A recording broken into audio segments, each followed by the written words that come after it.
안녕하십니까. 미다나로 마라톤 연습근입니다. 달리기는 폼과 효율성, 체력의 삼박자라 볼 수 있습니다. 폼, 결국은 자세죠. 정석근 헬스라이프가 가장 강조하는 것 중에 하나가 바로 자세죠. 바로 폼입니다. 이 폼의 변화 때문에 저한테 배운 분들이 단기간에 상당히 많은 기록 단축을 이루고 있습니다. 하지만 대부분 사람들이 착각을 하고 있습니다. 나는 제대로 하고 있어. 하지만 사실은 제대로 하지 않고 있는 경우가 상당히 많습니다. 그래서 저한테 오시는 구독자 중에서 상당히 영상을 많이 봐가지고 도움이 많이 됐습니다. 하지만 제가 보면은 고칠 게 상당히 많아요. 그렇게 고쳐도 이 폼은 완벽에 가까워질수록 많이 어려운 것이 폼인데, 결국은 기록에 가장 단축을 빨리 시키는 것이 결국은 폼이거든요. 저도 늘 달리면서 이 자세를 생각하듯이 지금 운동하시는 모든 분들이 훈련으로 단축하기는 상당히 어려운 것이 기록이에요. 어느 정도 자기 한계치하고 만나면은 거기서 기록이 단축이 잘 안 돼요. 자, 그래서 또 이 폼과 자세라는 것은 결국은 이 착지하고 연관이 있죠. 또 이 자세가 어떤 자세로 뛰느냐 해서 뒤꿈치부터 잡는 힐 스트라이트 주법이 있고, 자, 전체적으로 닿는 미드풋 착지를 하는 경우가 있고, 그리고 프론트 착지, 전면 앞발로만 뛰는, 그러니까 단거리 달리기나 중거리 선수들이 앞발로만 달리죠. 프론트 착지가 있습니다. 자, 그러면은 내한테 맞는 이 주법이 어떤 것이 있는지 제가 미드풋이나 프론트 착지를 많이 강조를 하지만은 미드풋 착지로, 뒤꿈치 착지로도 잘 뛰시는 분이 있습니다. 그러면 그 뒤꿈치 착지가 자신의 착지가 되면은, 그 리듬이 잘 있게 되면은 아무 문제 없습니다. 결국은 자기 폼을 만드는 건데, 그 자기 폼을 만드는 데서 좀 더 유리한 폼을 찾는 것이 저는 맞다고 생각하거든요. 자, 미드풋 착지 무조건 나쁘니까 무조건 고치세요. 그런 것보다 그게 만약에 효율적으로 더 좋다고 생각하면은 그대로 가시면 돼요. 하지만 세계적인 트렌드는 다 결국은 미드풋이나 프론트 착지를 하고 있습니다. 세계 마라톤이 육상이 스피드화 되었습니다. 그죠? 그래서 아직까지 옛날에 하던 방식이 맞아. 그럼 그렇게 하십시오. 그러면 영원히 그 자기의 범주에서 벗어나지 못합니다. 자, 그 다음에 이 효율성에 대해서 말씀드리겠습니다. 저는 효율성 그러면은 바로 리듬이라고 생각합니다. 차에 연비가 많이 드는 차가 있고 연비가 적게 드는 차량이 있죠. 결국은 이 효율성의 차이라고 저는 봅니다. 즉 달리기에서는 리듬인데 간결하게 달리냐, 아니면 불필요한 동작을 넣어서 내가 과하게 가느냐, 거기에서 결국은 에너지 소모가 많냐 적냐에 따라서 기록은 좌우됩니다. 물론 짧은 거리에서는 그 에너지 소모에 대한 것을 크게 몸이 느끼지 못할 수 있습니다. 하지만 긴 거리를 달리는 마라톤이라든가 하프코스를 달릴 경우에는 이 효율성이 상당한 부분을 차지합니다. 그래서 저는 이 효율성 부분을 연비를 상당히 중요하게 생각합니다. 즉 리듬은 좋은 리듬을 갖는다는 것은 달리기에서 어뜸이 되는 포인트가 된다고 저는 생각합니다. 그리고 늘 저는 이야기합니다. 여기 효율성이라는 걸 쉽게 찾아보면은, 제가 달리기 할 때 우리 회원들, 저한테 운동을 배우시는 분한테 모두 첫 번째 강조하는 게 먼저 힘을 빼라. 골프도 마찬가지죠. 힘을 빼는 순간부터 비거리도 잘 나오고 잘 달릴 수가 있습니다. 힘을 들여서는 결국은 안 됩니다. 부드러운 것이 강한 것을, 딱딱한 것을 이깁니다. 그래서 먼저 힘을 빼는 것부터 여러분들께서 배워야 됩니다. 힘 빼는 거, 그게 상당히 어렵죠. 하지만 제대로 배우시면은 상당히 도움이 됩니다. 그래서 좋은 나의 리듬을 만들고 효율성을 가지려면은 결국은 힘 빼는 것부터 시작입니다. 자, 힘 빼는 것부터 어떻게 힘을 빼는지 제가 영상에도 많이 올려놨으니까 그 부분을 잘 되짚어 보시면은 어떻게 하면 힘을 빼고 간결하게 달릴 수 있는지 아마 충분히 이해하실 수 있을 거예요. 그리고 바로 체력입니다. 제가 폼과 효율성, 체력의 삼박자가 달리기라고 이야기했는데, 자, 이 체력은 결국은 나는 저질 체력이에요.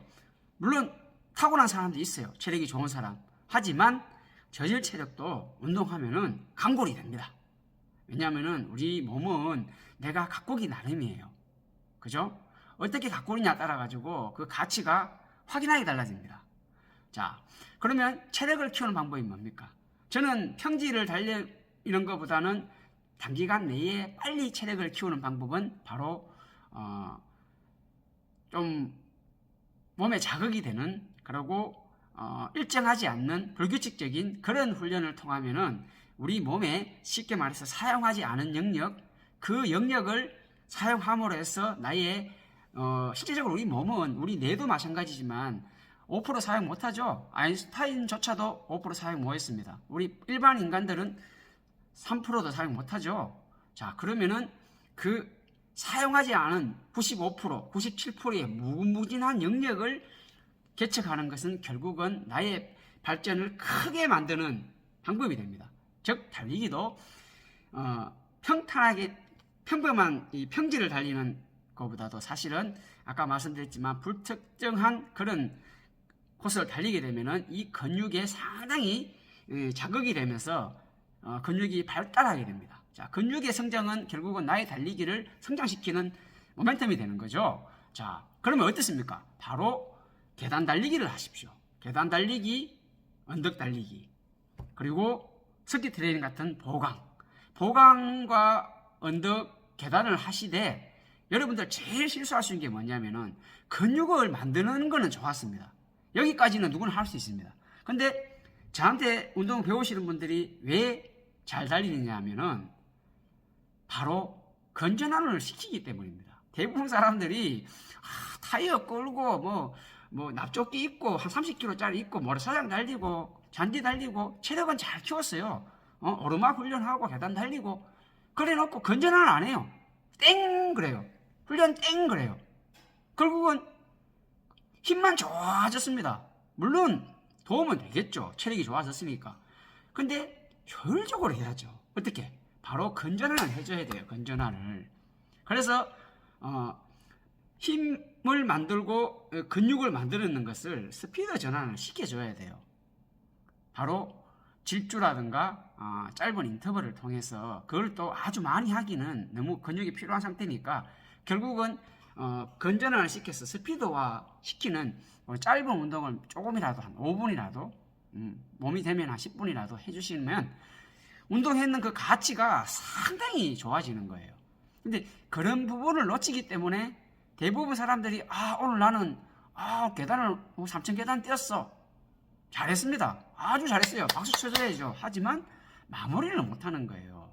뭐든지 인생에서 방점을 찍지 않으면 제가 앞전에 이야기했는 것도 있지만은 D가 될 수 있어요. D. 근데 앞에 점을 하나 찍으면 다가 되는 거예요. 그리고 안에 찍으면 더가 되는 거예요. 그만큼 이 작은 마무리가 결국은 엄청난 변화를 만드는 거예요.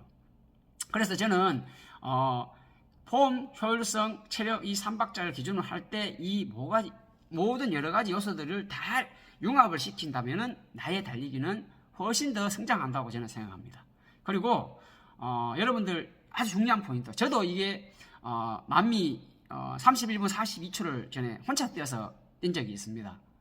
물론 뭐 예전에 훈련할 때 뭐 400m 인터벌 할 때 68초, 64초 이렇게 빌드업으로 하면서 마지막 한계는 그 58초, 9초를 대구에서 옛날에 이수봉님하고 훈련할 때 그렇게 뛰었습니다. 그렇게 훈련하면서 100미 조깅 했어요. 100 조깅 하면서 400을, 100 조깅도 저희들은 35초 안 넘기고 했어요. 그때 제가 31분을 뛸 때인데 그 이후에도 개인 훈련할 때도 31분을 뛸 때인데 그때가 어떻게 해서 31분을 뛰었냐면은 제가 뛰는 자세, 거기에 변화를 줬습니다. 하지만 너무 많은 변화를 주면 몸이 다 소화하지 못합니다. 그래서 팔 각도의 변화를 5도를 올리고 보폭을 좀 더 키우는 훈련을 했습니다. 실패도 했습니다. 하지만 그게 들어맞았을 경우에 제가 기록이 올라가더라고요. 여러분들께서도 보폭을 그냥 힘으로 키우려고 하지 마시고 차에 기어 변속하듯이 팔 동작의 각도를 변한다든가 아니면 자세의 변화, 프론트 착지, 미드풋 착지를 하다가 프론트 착지를 바꾼다든가 어떤 변화가 필요합니다. 그 변화 속에서 기록은 자기의 한계치가 90점 정도 나오는데 91점 이제 맞기가 힘듭니다. 그렇듯이 물론 뭐 3점, 4점 맞던 사람은 70점 맞기 쉬워요. 하지만 올라갈수록 그 폭이 좁아집니다. 그것을 극복하고 올리는 방법은 바로 아까 이야기했지만 그 3박자를 하고 나머지에 대한 자신의 주법으로 조금 변화를 주면은, 저는 그 트랙 한 바퀴에 몇 발에 뛰면은 보폭이 얼마나 나온다는 걸 알기 때문에 저 혼자 이 발을 세면서 그게 딱딱 맞춰 들어가는 거예요. 그러면서 거기서 좀 더 적은 발자국 수로 가기 위해서 보폭을 어떻게 하면은 키울까, 바로 이 팔 동작의 각도를 변화하면서 주로 많이 이용을 했었습니다. 그래서 제가 재미를 봤었고, 자세의 변화를 줘서 여러분들께서도 내게 맞는 보폭 그리고 회전수, 그걸 한번 찾아보세요.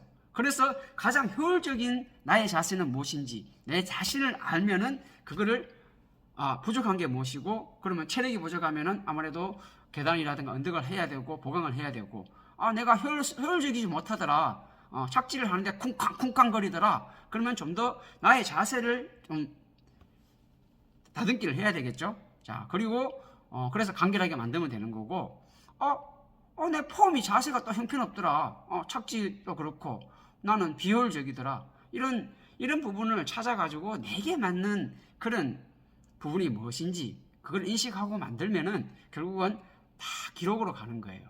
아시겠죠? 그래서 주변에 같이 훈련하시는 분들 있으면은 내가 지금 잘하고 있는지, 내 자세에 어떤 고칠 만한 것이 없는지, 물론 좀 잘 뛰는 분한테 물어보는 게 좋겠죠. 아니면은 달리기를 잘 뛰지 않더라도 그런 부분을 잘 보시는 분이 있어요. 기록이 좀 못하다고, 기록 좋다고 그 사람이 다 잘 보는 건 아니에요. 하지만 상대방을 잘 보는 분이 있어요. 잘 가르치고, 그런 사람들을 가까이 있으면 상당히 도움이 많이 되죠. 그 사람한테 내가 뛰고 있는 예를 들어서 자세를 영상으로 찍어도 돼요. 또 슬로우 모션으로 봐도 되고, 내가 이렇게 뛰는구나. 그러면 이거 어떻게 하면 고칠 수 있을까요? 조언을 얻어도 되고, 또 같이 뛰면서 이렇게 다른 사람에 비해서 저 사람은 저렇게 뛰는데 나는 이렇게 뛰더라, 이거를 고치는 부분, 이런 부분을 소소하게 한두 가지를 고쳐 나가면 변화가 시작되는 거예요. 한 번에 다 고치려고 하지 마세요. 그거는 천재라도 안 돼요. 작은 시작 한계가 되면은 결국은 그게 도화선이 돼서 많은 것을 이룰 수가 있습니다. 시작이 반입니다. 자, 한 개 하세요. 다 하지 마시고요. 아시겠죠? 그리고 즐거워지는 달리기가 되시려면 이제 5월달, 이제 좀 덥긴 덥지만은 달리기 하기 좋죠. 그리고 이제 6월달까지는 뛸만해요. 7월달 되면 덥지만은, 재밌게 달리기 이어가시고, 여러분들 자신의 목표를 가지고 기록 단축을 위해서 조금씩 한번 도전하시는 그런 것이 있으면은 달리기 하는 재미가 훨씬 더 가치 있어지고 높아진다고 생각합니다. 자, 시청해 주셔서 감사합니다.